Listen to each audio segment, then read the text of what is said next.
Down out there, mate, because slug bait's not good for dogs. How you going, brothers? And the occasional sister joining us down the Broadcheck Club. Well, taking a lot of work from a lot of people, and I spend a lot of time in it now. This is where I grow my food. Beans, cauliflower that's seeded, we won't be chewing on that. There's my row of corn right up there, and down here's the kumara. They're not looking that flash either. A few beans around the bean pole. Planted these little marigolds because they're apparently good for the garden. More kumara along here as well, because kumara's going to be hard to get next year. A few brassicas and some lettuce, tomatoes, more beans, artichoke, and over here courgettes, because courgettes, they produce a lot of food. And you can see I've got a few slug baits down because the slugs murder everything, but I'm going to put a shelter here because that's blowing the wind and you can see it's drying the plants out. And that's what I've been working on for the last week. It's my raised bed, which is not a normal raised bed. It's a self-watering one, and I'll be bringing a video out on how it works. But there's a bucket collecting the water at the bottom, and there's the end put on the top. It's got rocks and stones, and it's got plastic, it's got everything in it, and I think it's going to be really beneficial for me to have this. It's going to be the ultimate garden. I'll put a bit of shelter around it, keep the wind off the plants, and I'll bring that to you guys. But later on, if you're a patron, you've already seen some of what I've done, but I'm pimping it. I'm making it better than it is. Anyway, I'm going to have a brew because I'm due for a cup of tea. And sit down and talk about anything, just going to chew the fat. Before I kick this on the guts, just remember, if you are a brother right now and you're going through a really tough patch, and I mean a really tough patch because we all go through them, I've had my share, that's for sure, particularly as far as health goes. Remember, when you've got a crisis and you're in a crisis, sooner or later it will pass, and you'll come out and you'll look back. So while you're there, don't do anything silly, just breathe. Your arms and legs aren't going to drop off, and unless you've got peripheral vascular disease, then they might. But all jokes aside, it will pass. You'll get through it and you'll be okay. And there's somebody out who's thinking about you, even though you might not realise it. And there's someone in the world that loves you and cares about you. You've got a mother somewhere, or you had a mother. She's given a lot for you to be here in this world. She's given a lot, literally, of the calcium of her bones, her time, her love, her everything for you to be here. And even if you don't know your mother, she still had to give birth to you. And you might not know your father either. And that can be a tough one for a bloke, particularly when you're growing up without a dad, because I know about that. I grew up with a dad, but he was never there, and even when he was there, he wasn't really there. So I know what that's like too. So just keep that in mind if you're going through a tough patch. Right, I'm going to enjoy a bit of tea. Oh, need that. I'm dry. Been lifting bags of feed and bags of compost and shoveling, and you know what it's like. I love it. I love working on land. I love it. I love being able to use my body. I love working on land. But I've been limping around a bit today because I smacked my leg on the tailgate. Well, actually, the tailgate smacked me. It swung open and got the back of my knee, and it's sore. That's why I didn't go hunting this weekend. We have a new Prime Minister in New Zealand now, and I was watching him on my computer, and I was thinking, geez, he doesn't have much personality, this bloke. And I thought, you know, it doesn't really matter. Doesn't matter who we vote in. We have this thing where we have these elections and we get these politicians in and they say all this and that, nothing ever bloody changes. And the reason being is they're not in control. We think they are, and they do all that, and they make it so you feel like you've got some control and some say, but ultimately you don't, because our whole life has been run by massive corporations. They control the media, so everything that we watch on mainstream media is controlled. And I know this because just recently I was watching an article which really punched the narrative home, which these big corporations want, and I won't go into that, but it's also they've controlled the food industry. They run the major companies, they run the agriculture at the very, very top of the chain. They give us a feeling that we're in control, but we're not. They run the pharmaceutical companies, and they also run the universities. They spend billions and billions of dollars every year lobbying to get what they want, and money talks, and politicians say what the narrative is that they want, whatever it is at that time. Could be anything at all. Now, I had to do a training program on this. I didn't have to do it. I had the option to do a training program or not on this channel here, because I got a strike. And I got a strike for saying something that was classed as misinformation. And I've talked about what that was before. Anyway, I didn't want to do the training But then I decided I would, to see what it was they're trying to train me. And basically I had to agree to principles that go against what I know to be science and I know to be true. In a very, very small sentence, which I've talked about before, I was talking about a certain pharmaceutical intervention, which now has been proven that the anti-nuclear capsid antibody is waning in those that have it, and is less effective and less of it. And that's now something which, through the Freedom of Information Act in Australia, Health Department 4475, anybody can see. But back when I said the same thing, I got a strike against the channel, and I've had to do a training program to get the strike removed. They'll remove it in February. I'm not sure if it's a strike or a warning, I can't remember, one or two. But anyway, so I did this training program, and I went along and I ticked all the boxes and said everything that they said I should do.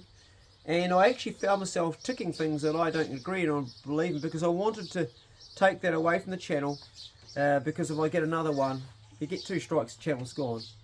And I'm not going to lose too much sleep if I do lose this channel about speaking the truth. I've been speaking the truth, and it goes and it goes. But the reality is that this corporation that owns this platform that you're listening to me on right now are also, they're just owned by a big corporation. I think it's Alphabet that owns YouTube, which is owned by Google. I think it's Alphabet is because there's companies under companies. But they are what basically control everything.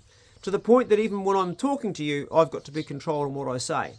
So you have to use your own sort of ideas and decide upon yourself what you want to take and what you don't. And of course, there is some things I'm telling you that are actually in fact misinformation, because I'm a human being and I make mistakes and I get facts and things wrong sometimes, as everybody does. But that's the beauty in this platform, because you can comment below and you can say, and you do quite regularly, no, Clay, you're talking out your ass, mate, that's bullshit. Actually, this is a fact, and put a link below.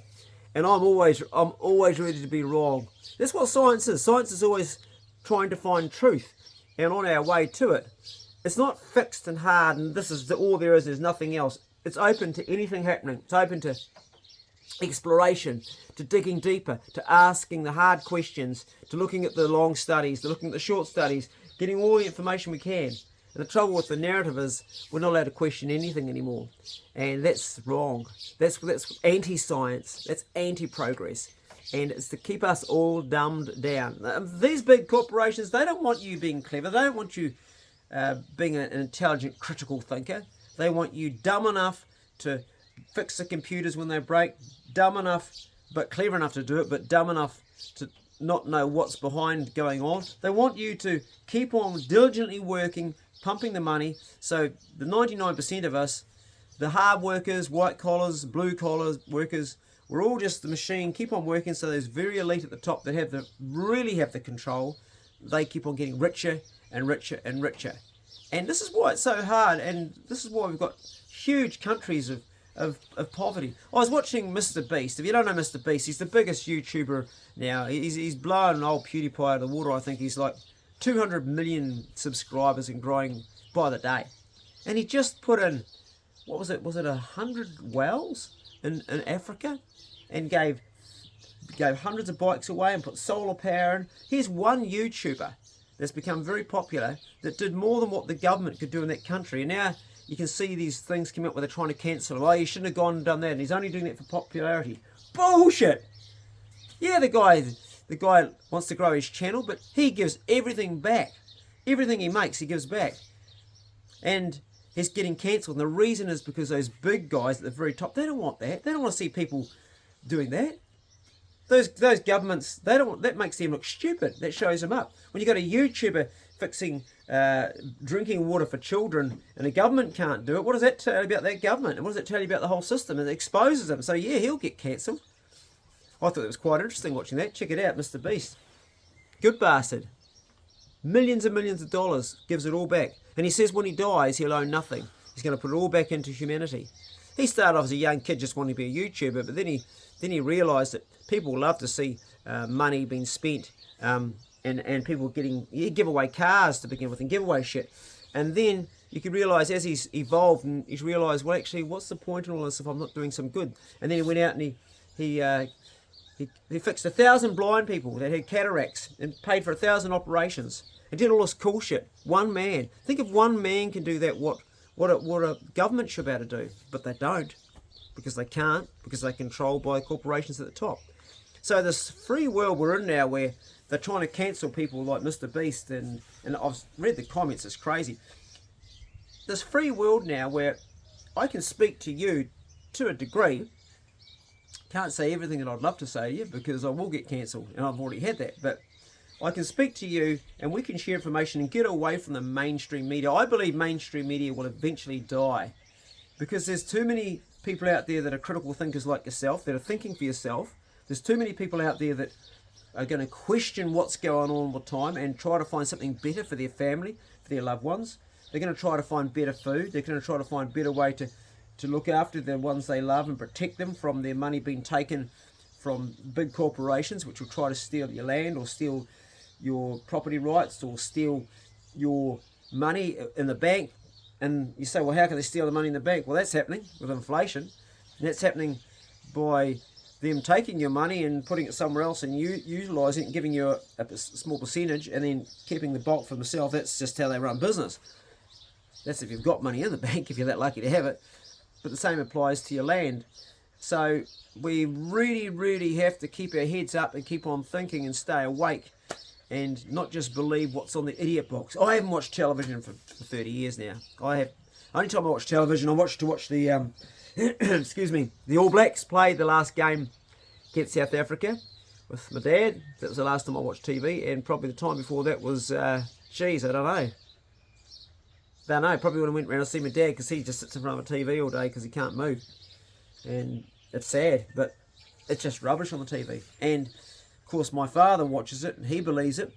My mother watches it, and they believe it, because it's all done in a really believable way, where you really think, yep.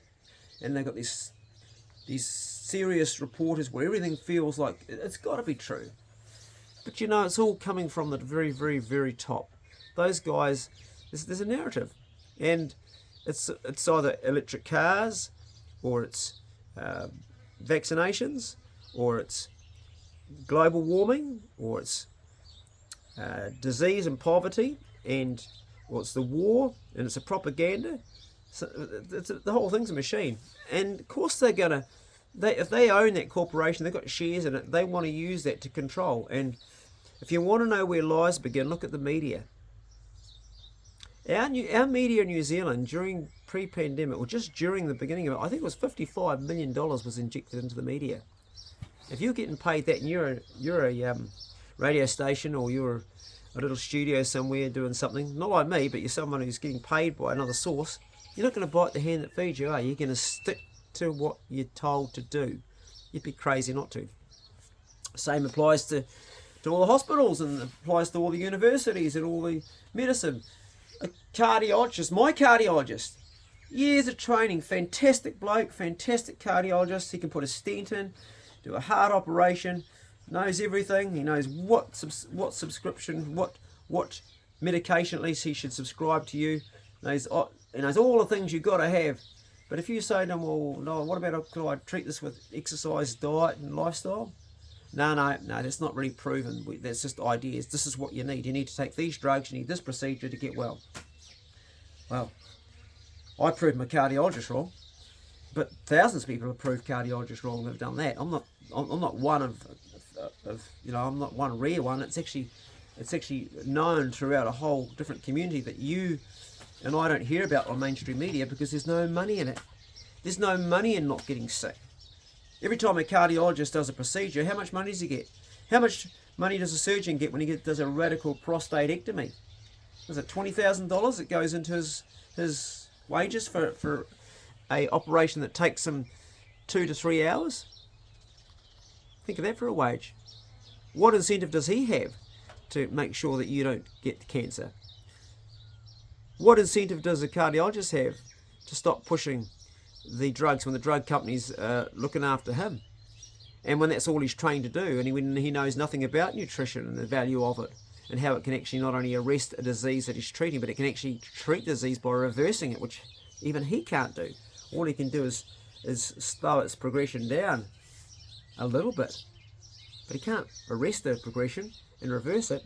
And if you tell him that you can, by using natural methods, by using all of the things around lifestyle and energy and diet and exercise and sleep management and pain management, if you tell him that, he'll shake his head and say, no, you can't, because he believes you can't, because he's been brainwashed from the very beginning of his training days that he can't. And there's a whole lot of science out there for him to back up what he believes in too. Because there's science and there's science. Because when you've got that much money tied up with corporations, a lot of those old doctors that are retired, yeah, they'll peer review a paper if they're getting a handout from the pharmaceutical company for 20 grand. Can you please peer review this and make sure it goes this way? Yeah, sure. They sign it off, and then old Clay reads his medical paper and goes, geez, that's shit, I didn't know that. That goes against what I thought. You get down the bottom and you see who's funded it. And it's Pfizer or Johnson & Johnson or a subsidiary of those guys. You got the FDA, and then these guys take off their hat. They leave the FDA and then they go to their job and they go and work for Moderna. And then they come back and put their hat back on, they're back in the FDA. And when that approval comes up, yeah, we can sort that out. It goes on all the time. Lobbying billions of dollars. That's where they take an amount of money that to you and I seems unimaginable to have, and they just pay it out like that. Yeah, sort that out, please. You're in power now, you make sure that happens. I wonder how much our previous Prime Minister's income went up from the time she was in power to the time she left. If anybody can answer that, I'd be interested to know. I bet you it went up considerably. I don't know that, but yeah, if anybody can fact check that, print it below, it'd be interesting. Really food for thought. No, we've been screwed. You and I have been screwed. And if I sound like a big conspiracy theorist, no, I'm a realist. I've seen it happen. I've seen all the little guys fall. I've seen the guys that work so hard, their businesses crumble, and the bigger companies take over and move them out. And then those little guys having to end up work for wages for those big companies. I've seen it. I've seen what's going on with the farming industry. I'm seeing what's going on in New Zealand right now with climate change. As if we could make that much of a difference. But all these farms in the North Island now, they're planting out bloody trees. Not to have wood, but just to get carbon credits. Now, where's the logic in that? On fertile land that could be growing food for you and I, and food for feeding people that are hungry. And meanwhile, we've got poverty in New Zealand. We've got children going to school without lunches in their lunchbox. And then you've got these guys, all their money, just trying to diversify to make a living, and they're having to sell out. And you couldn't blame them, because they're finding it hard to eke a living out off the land because of what's going on. And you can't eat carbon credits. We can't eat carbon credits. Now, the world's changed a lot. And but if you speak up too much about it, just be careful, because they'll cut you down real fast, eh? Yeah, this being my channel where I get a chance to talk to brothers and the occasional sister, is a channel that I'm always going to speak the truth about the things that I believe, and I'm always prepared for what do you guys say, Clay? You're talking shit, mate. Always open to it, and here's why you're talking shit, and here's the facts, and give me the link, give me the science, give me the proof, and I love that. I love it when someone actually corrects me, and I actually become more knowledgeable on something. Otherwise, I'm just like going round in circles in my own thought. I want to hear it. And when I was doing Primitive Challenge, the first one, I went away for 7 days. And here's an interesting thing, eh? I went away for 7 days. I wasn't far from home. I was just down along the banks down by Keena here. So not far from home, but also I could have come home at any time. Let's just call it a primitive exercise. Although it was pretty hard. And I didn't use anything to connect with people. I had a phone with me, but it was only for emergency. So I kept it in the plastic bag, and that was all it was for. And for 7 days, I didn't talk to people. And after day 3, I started having these conversations in my head. And everything I would say, I'd end up agreeing with myself. And I didn't have a point of reference or a point of anybody to challenge, or so, well, maybe it's this. So I'd say to myself, well, if we're going to build this fish trap like that, we could probably do it that way. Yeah, that'll work. But I didn't have another body say, hey, hold on, no, that's not going to work. And it's the same with everything we do. You wouldn't want to be right all the time. You need people to say, well, hold on a minute, that's not right, and correct you, because That's how we find our way through shit. And I really would hate to do a challenge for a longer period of time without talking to people, because the longer you go, the more you agree with all your own shit, and you end up sort of doing half-assed stuff and making mistakes. No, we're supposed to be a collective community, pulling each other up. And that's what the comment section's here for on this this channel. The comment section is for you to pull me up, and for me to learn and gain from you, and you gain from me. That's what it is. That's what real community is about. It's not like one bloke just spouting off and this is how it is and you can listen. It's us creating a wealth of knowledge amongst ourselves, because one brain is okay, but two brains can do a lot more. Think of the collective we've got here. How many of you guys are watching this right now that know so much stuff that I couldn't even contemplate to think about? That's quite mind-blowing, isn't it? What we've got to be careful of is we don't run into a bias where we all start going in one direction and push other people out. And you get a group of anti-this or anti-that, and then we all get one-sided. And you see this, of course, with media. You've got sort of media that pulls to the right, media that pulls to the left. I like stuff that's right in the middle. I think of that guy, who's that hairy bloke that talks. He used to be quite extreme left, but now he's gone the other way. Who the hell was he? Long hair, and he's got a... I forget his name, but he's... Comment below if you can imagine who I'm trying to think of. I can see his face. He's got a website. He's very much anti the narrative right now. It hasn't come to my brain, but he's got millions of subscribers. But he was a guy that used to be really hard to the left, and now he's sort of going more to the right. And I think somewhere in the middle is always healthy. If you can get a bit of balance, well, that's what we can achieve on a platform like this. The name will come to me to that YouTube. I'm going to go and pause and look it up because it's bugging me. Hold on, I'm going to look at my computer. Right, Russell Brand, that's it. Yeah, that guy there. Stay free. Well, he's right, stay free. Keep on thinking for yourself, and don't let the bastards grind you down. It's a great life when you have a little bit of freedom. And that's something we do have in New Zealand. We've got plenty of freedom. But they will try and take your freedom away. So keep one eye open. As I say, sleep with one eye open. Hang on to your firearm license as long as you can. That's an important thing to have if you're a hunter. Don't let them take that from you. I mean, geez, without the firearm in here, I'd be stuffed, literally. There's not a day goes by where I don't think about killing something that needs to go. Whether it's Pukiko's killing my ducklings, or it's a sheep that's injured, or cattle beast up the paddock that's sick, or there's rats sniffing around chewing the lemon peels off my lemons, or there's possums up in my native trees here. No, I need a firearm. And of course I'm a hunter, so I take it out when I go hunting. So it's actually a tool for the farm, but got to have it. Can't afford to lose that. But they'll try and take it off you if you do one silly thing. You know, if you are clinically depressed for a period of time, I think even then they'll take it off so you don't top yourself. And there's a logic to that, but then trying to get it back when you're well, that's the battle. And I do think there's some merit in that, but when it's time for it to come back, it should, when you actually have been assessed as being totally well. And a lot of people that have suffered depression, they have firearms licenses for that very reason, don't admit to having depression and don't get the help sometimes because they're afraid of losing their firearms. That's kind of like a bit of a grey area really, which could be managed better. A lot of things could be managed better.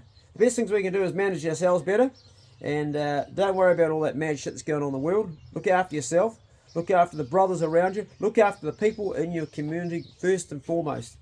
Charity's great, but it starts right at home. Taking care literally of your own brother, your own mother, your father, your own family first, the people that are closest to you, and then it branches out further and further. And who knows, one day you might become a MrBeast and give children in Africa fresh drinking water and do amazing things. But amazing things start right at home by just the people you love. That's your world, and that's the world that you've got to... Don't worry too much about the small shit. We can't change fuck all. We can't change fuck all that's going on with what big corporations do. All we can do is change how we perceive things and how we see everything, and make sure we enjoy it and are grateful for it. We will all die, and we will die a lot sooner than we realise. I could be gone in a couple of months, I could be gone in a couple of years, I could be gone bang like that, and so could you. So while you're here, make the ride bloody good. Just every day, find out those little things that are going to spark your joy, and do good things. And don't lie, tell the truth.